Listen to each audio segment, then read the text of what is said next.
My, what a wonderful piece of music, and I'm so grateful that you were here to hear it. Some words now as we move toward a time of worship. In the 19th century, progressive churches like ours kept looking for words to describe themselves to themselves and to others. One of them came from the pen of L. Griswold Williams. He wrote, "Love is the doctrine of this church. The quest for truth is its sacrament, and service its prayer." And I think that is still true for places like ours. Charles Gordon Ames wrote, "In the spirit of truth, in the freedom of the truth, and in the spirit of Jesus, we unite for the worship of God and the service of all," very like what's carved on our foundation stone. And James Viola Blake put them all together. Love is the spirit of this church, and service its law.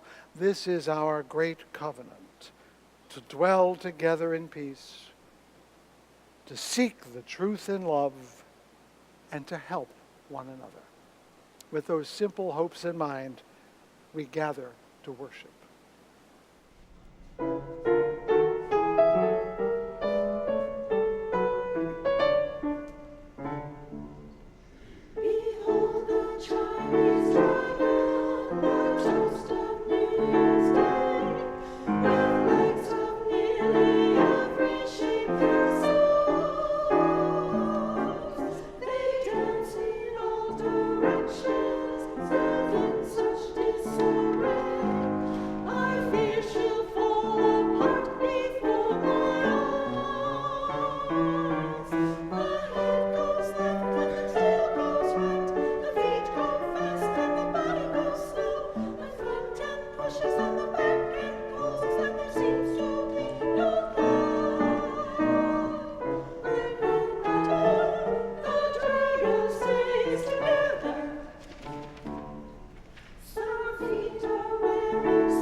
For those who don't know, we are at the very beginning of Asian Lunar New Year, sometimes called Chinese New Year, but it's observed in Thailand, Burma, Vietnam, Taiwan, other parts of East Asia. So it is not simply Chinese, but the dragon dance, which we have had actually in this room before, is distinctly part of the Chinese culture as well as others. So we will gather ourselves now to sing something that is not at all related to Lunar New Year. We will sing a hymn which is of old and hoary tradition, immortal, invisible, God only wise, number 273 in your hymn book.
be seated.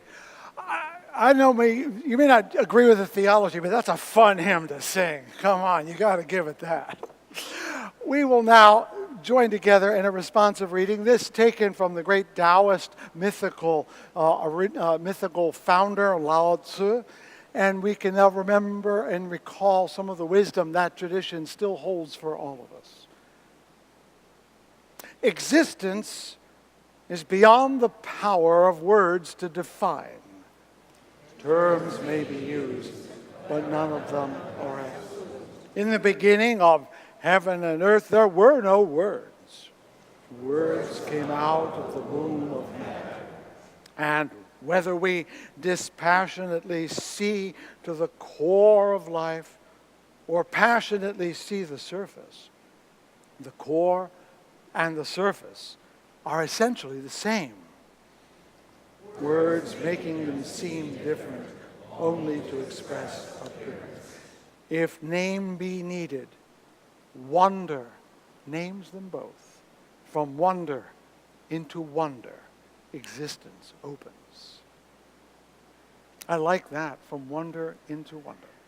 And if you're wondering who Carol Kooistra is, who will be giving our welcome, she is a current member of our governing board, longtime member of this church, and is probably the most devoted singing person I know. So you will probably get a little bit of all of that if you're not careful. See you in a moment. Welcome, Carol.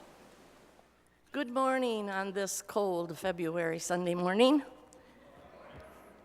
And welcome to Fountain Street Church, this independent liberal church where we are encouraged and challenged to free our minds, grow our souls, and change our world. Good morning, my name is Carol Kooistra, and it is an honor for me to welcome you to one of the most meaningful places in my life. I have been a member of this church for well over 30 years, and when I am asked what word I would use to describe this place, I always say beauty. That's the word I gave to the governing board retreat yesterday when we were asked this question by Chip. Something that is all around us, the beauty, and hopefully within us as we sit in the sanctuary today. I hear beauty in the voices that just sang and will be singing soon. I hear beauty in our magnificent 8,000 pipe organ, some pipes seen, many not seen. I see beauty in these amazing stained glass windows, given and maintained by generous members of this congregation over the years. I value the beauty of the words we hear from this pulpit each week, providing us with thoughts and challenges and the opportunity to meet those challenges. And every week, I see beauty in the faces of my fellow worshipers. One of my most precious memories of that beauty comes from one Sunday morning during the 20-plus years I spent singing with the choir up in the loft. David Rankin was speaking that day, and because I couldn't see him from the loft, I listened even more intently as he spoke. I declare a Sabbath day, he said, to walk in the wilderness of enlarged perceptions. Those words have stuck with me because of how well they summarize what we do here at Fountain Street Church. We are celebrating the 150th anniversary of this church, which is filled with memories of speakers, musicians, and members who have left us in person, but helped build the foundation of this very special place. I appreciate the way Fred helps us remember those members who have departed from us by reading their names each Sunday, helping us to reflect on the gifts they gave this church over the years. One of the ways we can remember loved ones is providing flowers for our chancel on Sundays, and thereby reminding us of the beauty of their gifts. If you would like to provide flowers in memory of your loved one, please contact the church office. I leave you with my feeling about Sunday mornings, captured in song by longtime Fountain Street members, Adrian Sweats and Jack Kimmel.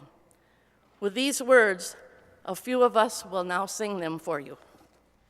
Sunday morning and my life is good. Sunday morning and my soul says thank you. Sunday morning, Sunday,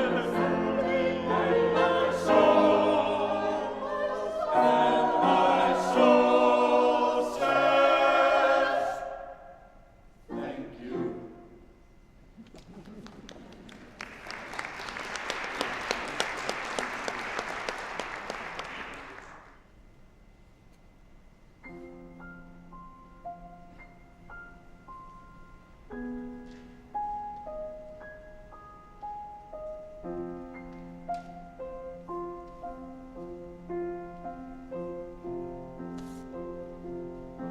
Whose words these are, I think I know.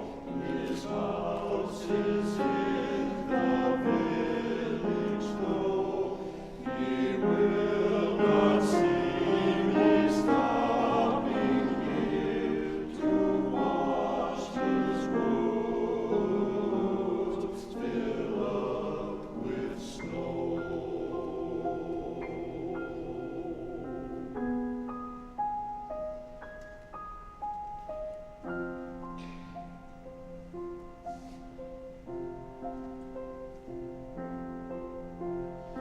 My little horse must think it's queer to stop without a farmhouse near, between the woods and frozen lake, the darkest evening of the year.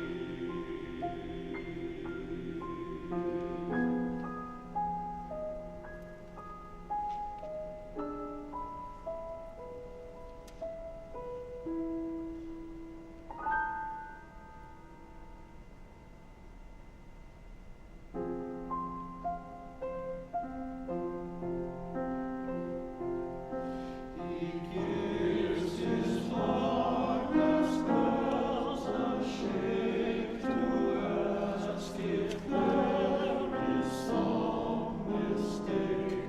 The only other sounds the sweep of easy wind and all the downy flakes.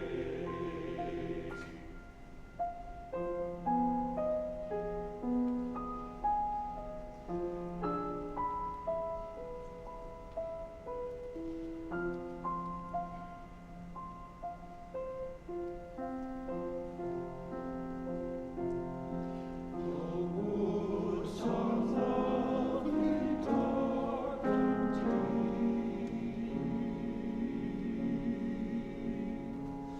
but I have promises to keep,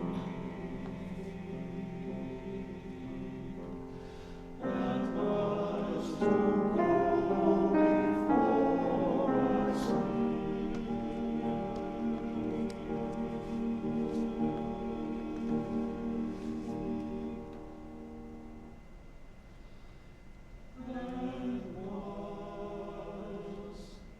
And was to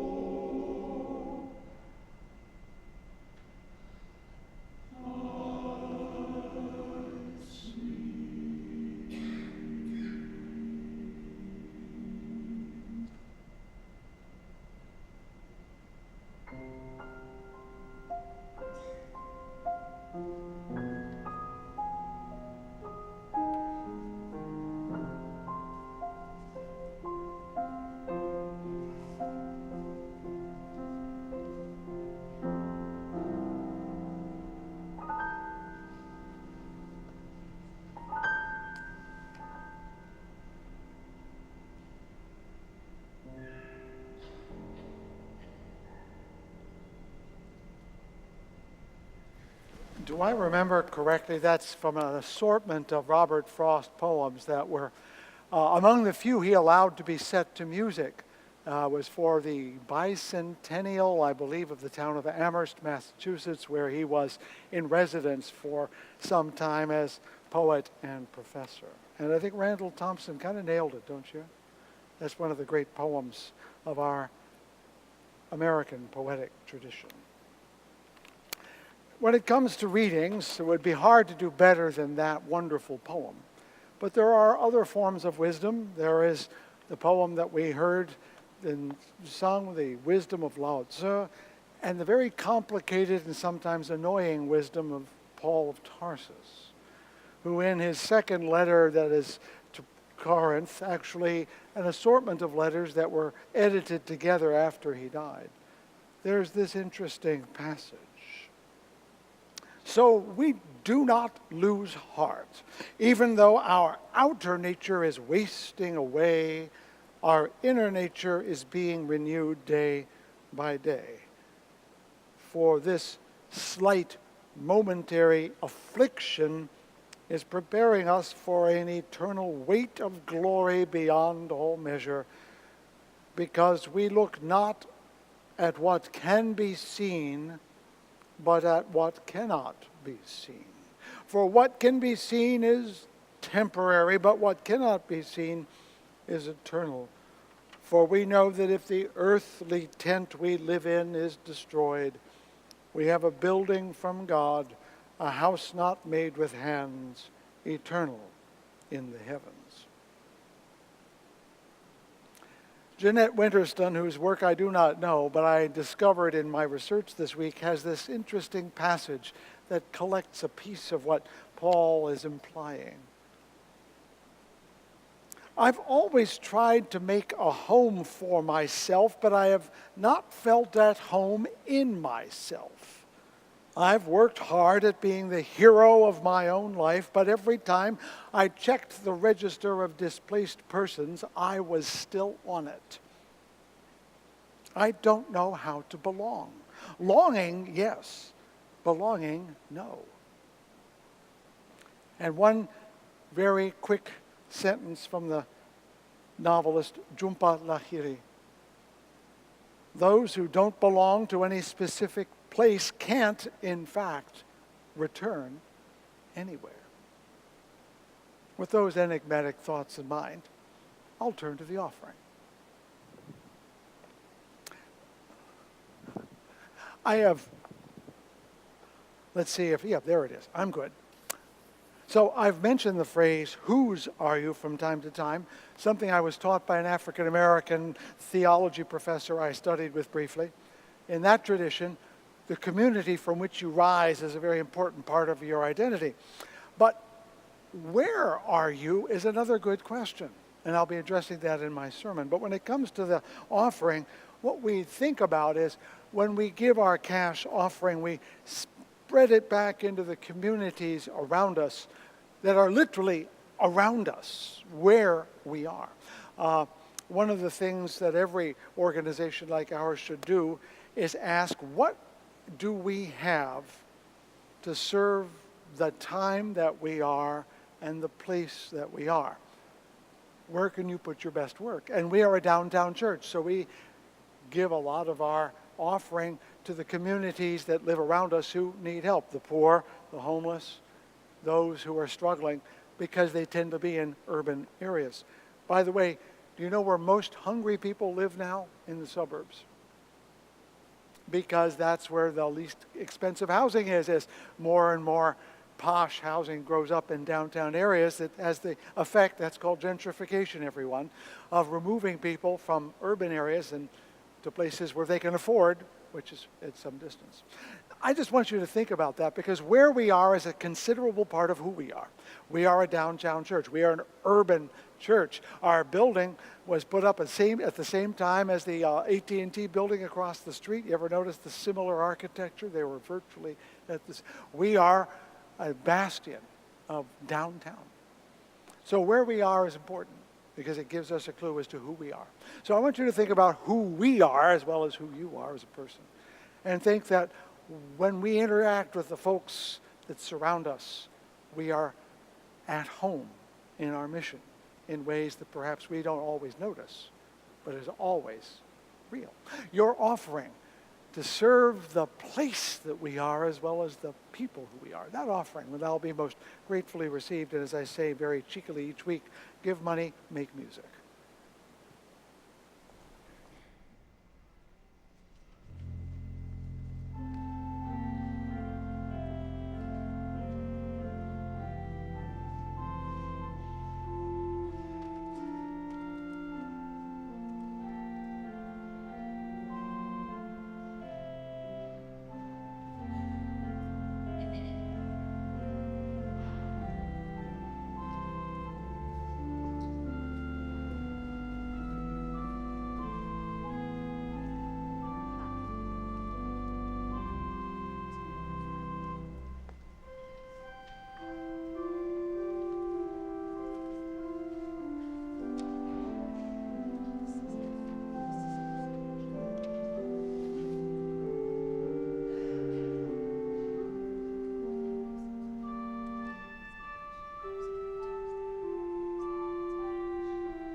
So you heard Carol say there was a board retreat yesterday. Our governing board gets together for a solid day every winter, kind of gather its wits, look at the future, assess things. It was time well spent. But my day did not end there. I left a few minutes early because, well, someone was dying. And there's no other ministry that is more important than that. I'd like to think that this is the most important thing, but it's not.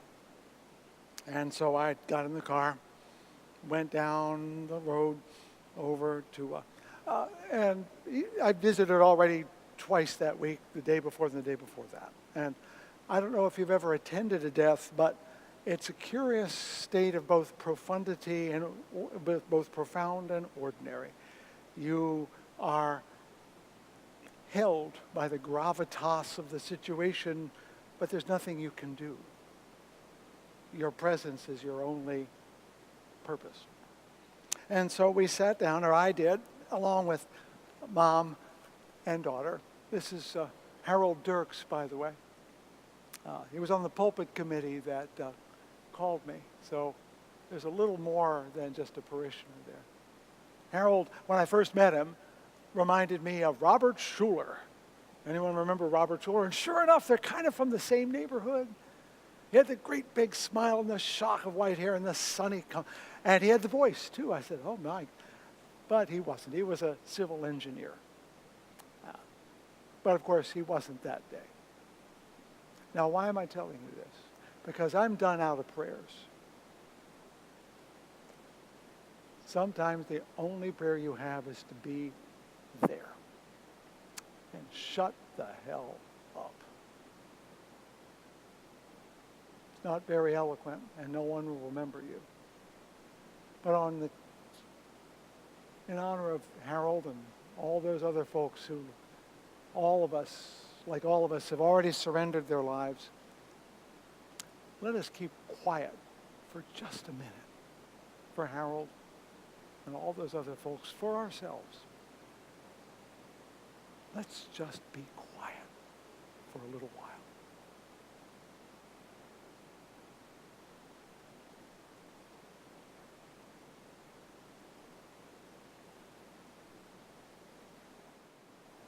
I wish we could be quiet all day. I think our politics would be better off if we were quiet too. But we will now transition from the quiet of inner listening to outer listening, and I can't help but notice that this piece, written by our own Jim Culver, speaks to where we think death leads us, which is beyond the stars.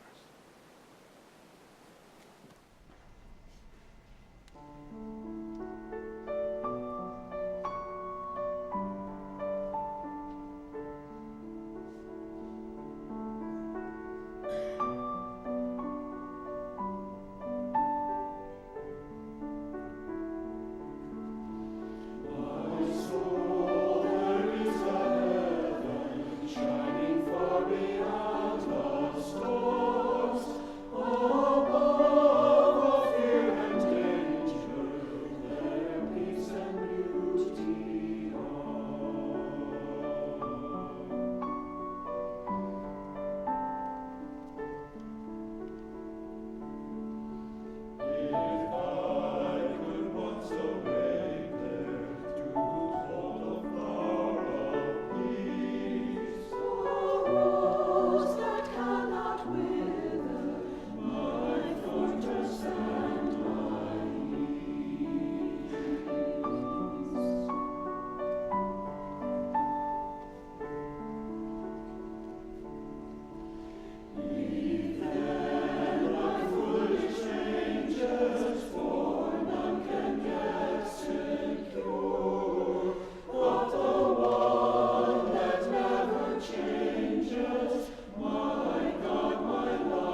I think this morning, as always, of those whose lives came to their earthly end at this time in years past, or even this year. I lift up the names of those whose gifts endure in this building, this ministry, this world that we share, and we do them honor by remembering not just that they lived, but that they died and gave us room to live ourselves. I lift up the names of Harold Dirks and William Kooistra and Bill Stubbs and Florence Geschwind, of Audrey Turian and Dick Burke, Jim Starr and Lars Gilson, and others whose names may not be recalled here anymore, but whose lives surely are worthy of our honor.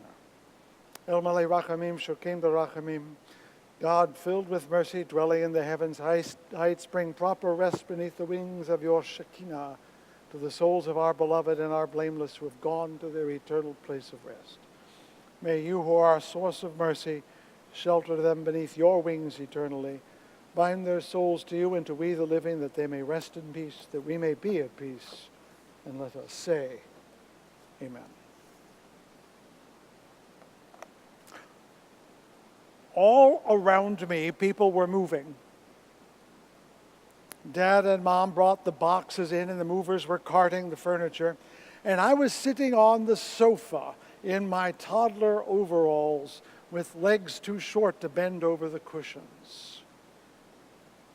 Move the sofa to the other side, my mother must have said, and the two movers grabbed each end and lifted the sofa with me in it, carrying me like a divan across the room.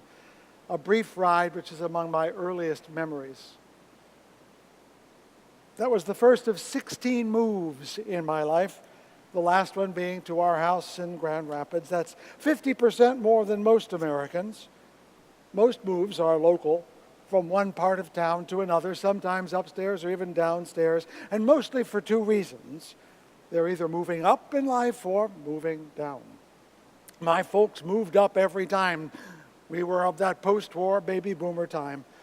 It started with that walk up where I was born, to the townhouse when my brother was born, to the house where my second sister was born, to the nicer places as Dad's career climbed the corporate ladder. Of course, when my mother was a girl, it was entirely different. Her family was very poor. They moved every year because they couldn't make the rent. When I visited her homes in Louisville, Kentucky, where she was a young girl, I found all three addresses, and none were as better than any other. And they were all, each and all, 1 year exactly after the other. Now, personally, my family and I, we didn't just move up, we moved on. That's the way it is with clergy life. We don't get raises, we get new jobs. And though not official in any way, Paul is kind of the founder of that life. He went to Jerusalem to study as a young man, and then he was heading off to Damascus to keep working as a Pharisee when he was struck down by his vision. And then he went to regions east of Damascus to figure out what had happened to them. And then he went back to Damascus to take on his new job. He went back to Tarsus, he went to Antioch on the Syrian coast, and then at age 40, he begins his famous trips all over the European area. He goes to Cyprus and to Asia Minor, a region called Galatia. He then is off to Greece and lived in Thessalonica and Philippi and Corinth and Ephesus and all those places for which we have letters. He returns eventually to Jerusalem, where, hot-headed fellow that he is, he says something stupid, does something foolish, gets himself arrested, and before he can be tried by the Sanhedrin, he appeals to Caesar, which is his right as a Roman citizen, which means he now gets on a boat and goes to Rome. I count about 15 places he must have lived, including various prisons. And that's why he wrote all those letters. They were sent back to places he had already been, or ahead to places he was going to go. Had he stayed put, like most early Christians, doing their life in one place, being just the pastor of a local congregation, we would never have those letters, and Christianity would be very different.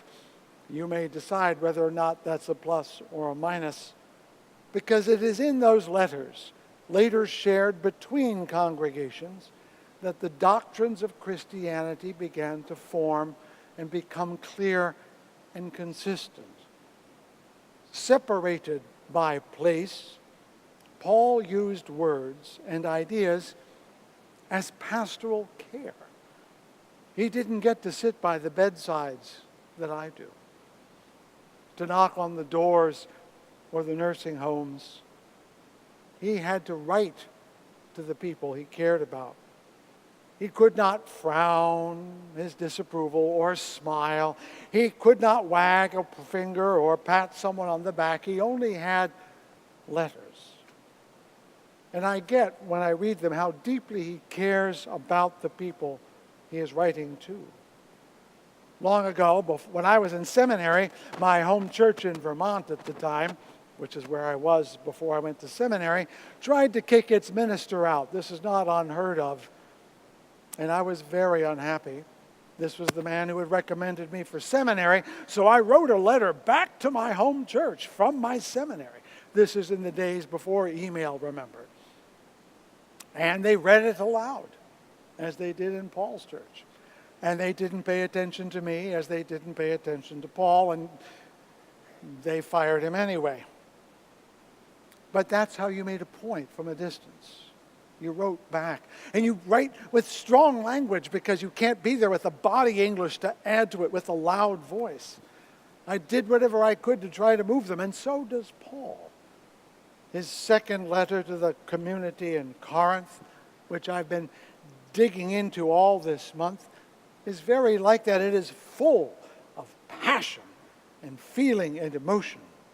As I mentioned earlier, it's more than one letter. It's several that have been pasted together. We don't know by whom exactly or when, but what they have in common is a kind of emotionality about the community he's writing to. He is urging, he is cajoling, he is scolding, and explaining why he is not there in person to do the business, because while he's been gone, other apostles have showed up with a more, shall we say, exciting message than his. He's jealous. He's angry. I understand. And he's guilty because he's not there in person.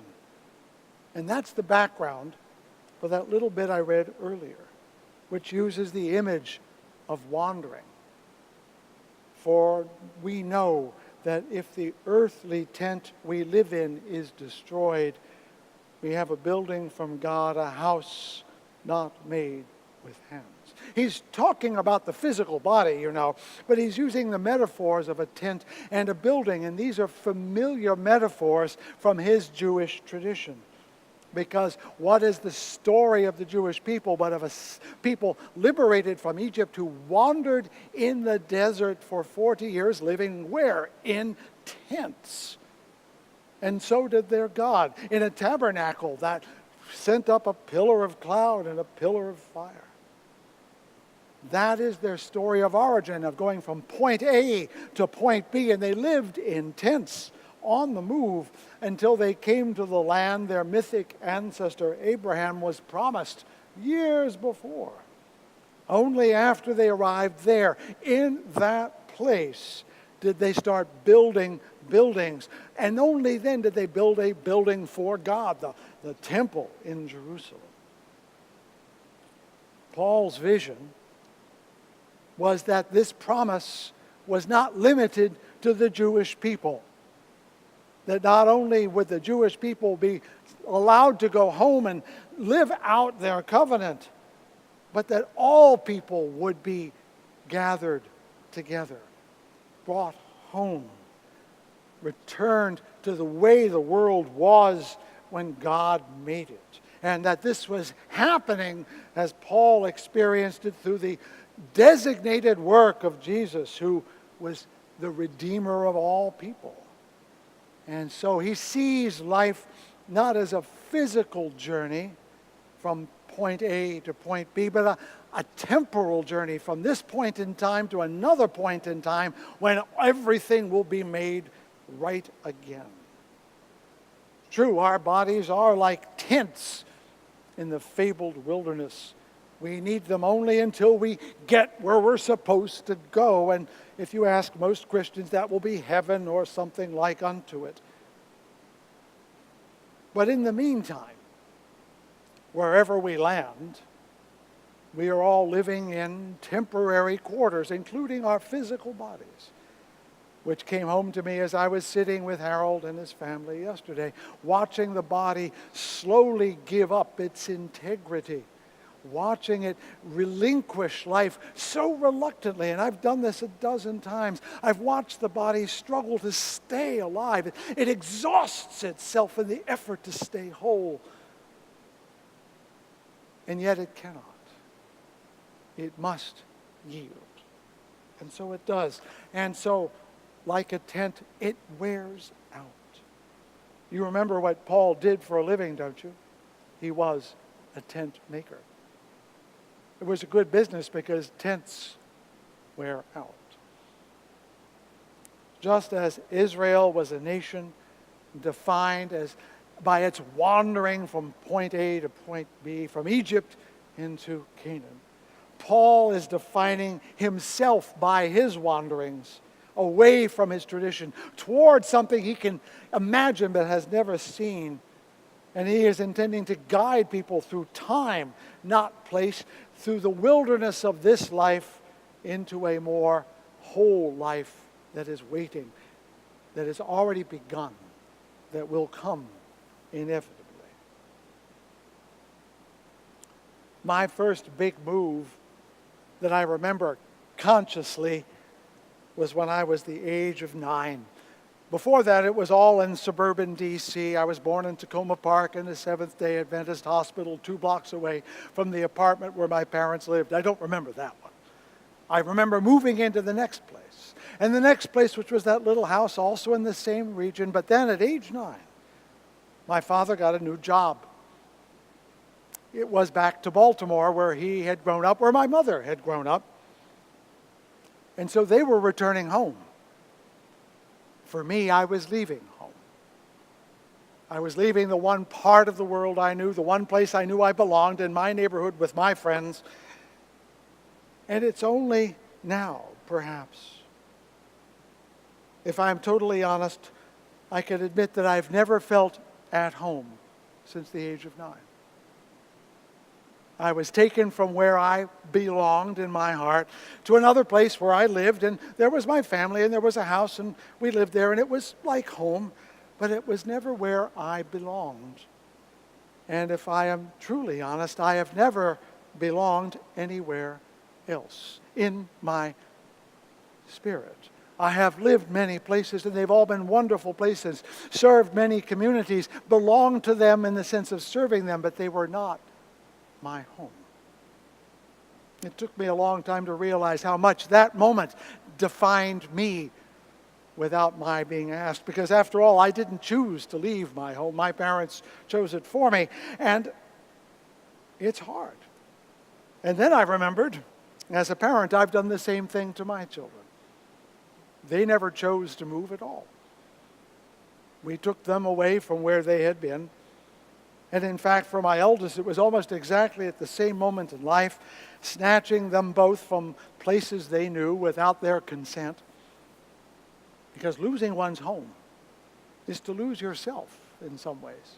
For you who have never left home, I do not wish this for you. But for those of you who have, you know of which I speak. Salman Rushdie, who is a fellow who left home a long time ago, writes in one of his books, speaking as the character now, he wished he could have roots spreading under every inch of his lost soil, his beloved lost home, that he could have been part of something, that he could have been himself, living a life in context and not the migrant's hollow journey that had been his fate. Hollow journey. Those of us who have wandered through life know that sensation. Home is context. It is the place you are, where you belong. To belong is to have a place in a larger scheme, a purpose. the uprooted, even those by choice, relinquish that purpose whenever they move. In my early clergy years, I came upon William Least Heat Moon's wonderful book, Blue Highways. Some of you may remember it, in which he describes a year of driving all the back roads, what are called the Blue Highways, because when you open a Rand McNally map, they're the blue lines, remember? And he started this journey when his wife handed him divorce papers, and as he said to himself, a man who can't make a go of life can at least go. So he got into his little camper and went and recorded the adventures, most of them modest, that he found along the way. But somewhere along the line, out on the West Coast, he encounters himself in a new way when he reads out of Black Elk, a Lakota sage and part of his native heritage. He reads there that the one who follows the blue roads is following the route of one who is distracted, who is ruled by his senses, who lives for himself rather than for his people. The wandering life can be a selfish way of escaping, of letting go, but also relinquishing responsibility and giving up identity. Believe me, I know the feeling. We have chosen different paths, my elder son and I. He is rooting himself in Chicago. He went there for graduate school and is quite content to remain there for the unforeseeable and unplanned future. Now, he went to that grad school because, ironically, that's the grad school I went, and I recommended he go there. And I found out only later, when I was there, in my Blue Highways moment, by the way, that I was living not 100 yards away from where my grandfather worked at the World's Columbian Exhibition. The reality is that even when we leave home, we find ourselves going home to the places our ancestors have gone, where they tried to find or lose themselves. Perhaps home is not a place, but simply a condition, says the great expat James Baldwin. I think this is what Paul is trying to say. We are all pilgrims in time, if not in place, on our way through life, whether we know it or not, living in a tent that will wear out. And his great insight was that we live toward something, not just for something, not just away from something, that we have what Don Marquis called a fierce unrest. That's a hymn in our book. You're going to sing it in a few minutes. A fierce unrest seethes at the core of all existing things. It was the eager wish to soar that gave the gods their wings. I thought about that image as being part of what Paul was trying to do, to soar, to find his way through a time, to a place, to a moment. And as I was looking for words to wrap my thoughts around, I encountered this long passage from Eugene O'Neill's Long Day's Journey into Night. And a good preacher knows when he is outclassed. So these are Eugene O'Neill's words. He's speaking as Edmund, the alcoholic, that's also a stand-in for O'Neill himself. You've just told me some high spots in your memories. Want to hear mine? They're all connected with the sea. Here's one. When I was on the Squarehead, a square rigger bound for Buenos Aires, I lay on the bowsprit facing astern, with the water foaming into spume under me, the masts with every sail white in the moonlight, towering high above me. I became drunk with the beauty and the singing rhythm of it. And for a moment I lost myself, actually lost my life. I was set free. I dissolved into the sea, became white sails, and flying spray became beauty and rhythm, became moonlight and the ship in the high, dim, starred sky.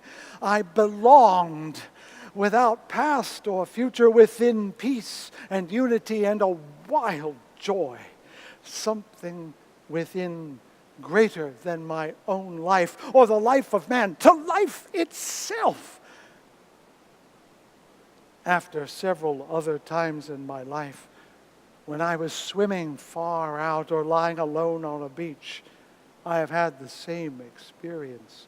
Became the sun, the hot sand, green seaweed anchored to a rock, swaying in the tide. Like a saint's vision of beatitude, like the veil of things as they seem drawn back by an unseen hand. For a second you see, and seeing the secret, you are the secret. For a second there is meaning. Then the hand lets the veil fall, and you are alone, lost in the fog again. And you stumble on towards nowhere for no good reason. Is that not fantastic? And I think that's what Paul felt, I think. And it drives people like him onward, deeper into the world, deeper through the world, to see in it, to see through it, toward a God St. Bonaventure described as the one whose center is everywhere and whose circumference is nowhere. I am no O'Neill or Paul or Bonaventure. All I know is I'm a pilgrim soul. And I know that deep unrest is also a deep longing, that I seek a place to belong, knowing there is no place that I belong, that my powerful need is both attracting me and repelling, is both a blessing and a curse. I have set my feet upon 4 continents, and in May I will add another as I go to South Africa. I go these places because wherever I land, that becomes a place I can go. A place I belong. I can walk the streets of the cities of the world knowing which street is next, where to buy a loaf of bread. And I can recognize the smells in my nostrils wherever I go. I know, as that character in my favorite children's book, Harold, knew, he with the purple crayon, that home is where you can see the wind and moon in your window at night. And all he needs wherever he goes is to take his purple crayon and create a window and a moon and go to bed. Maybe that's all we really need, is a purple crayon as we walk through life, through life, through life. May these words of my mouth and the meditations of my heart be found true in thy sight, thou who art my rock and my Redeemer. Our hymn is that text with early American hymn sounds that we call a fierce unrest. You'll find it as number 304.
Hear these words of the poet Mary Oliver, who reminds us that to live in this world, you must be able to do three things: to love what is mortal, to hold it against your bones, knowing your life depends on it, and then, when the time comes to let it go, to let it go.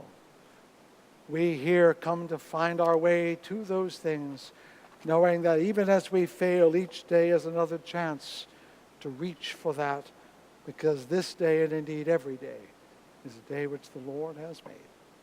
Let us ever rejoice and be glad in it. Amen and amen.